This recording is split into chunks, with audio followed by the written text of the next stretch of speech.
Namhlanje usuku lokumemulo wami engiwenzelwa obhuti bami.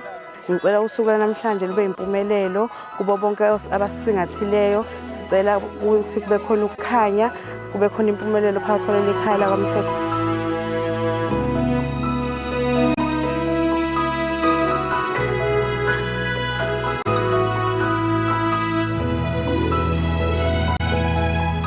Ingane njengoba yenzela umemulo nje ukubonga indlela eziphathe ngayo, esisafisa futhi ukuthi iqhubeke iziphathe ngayo noma izimo zomhlaba sezika nje, kodwa-ke siyaye sithokoze-ke thina njengabanewabo uma ingane isayiphethe ngaleli.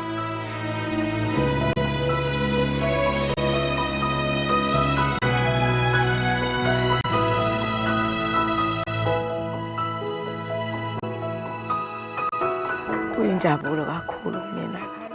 Angazi ukuthi ngingathini kuye, ngamupha ziphi yalo engamupha zona, kodwa nje engamupha khona manje njengoba ngihlezi la.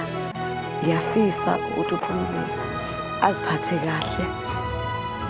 Ngiyabafisela nje izifiso nje ezinkulu kakhulu. Ngiyabacelela uNkulunkulu omuhle uShembe, ngicela baphilise, angiphilisele bona lokho abakwenza la ekhaya, bakwenze nakwabanye, nabanye abantwana babonele kubona ngoba bayisibonele esihle la kwezaKwaMthetho. Ngiyafisa ukuthi le nhlonipho abanayo ingabapheleli, baqhubeke nayo njalo, bakhule.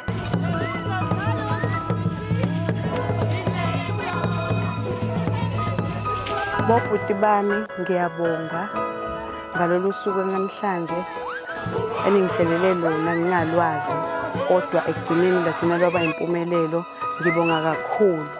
Ngibonge nakumama wami, ngibonge nakubaba wami nomndeni wami wonke. Ngiyabonga.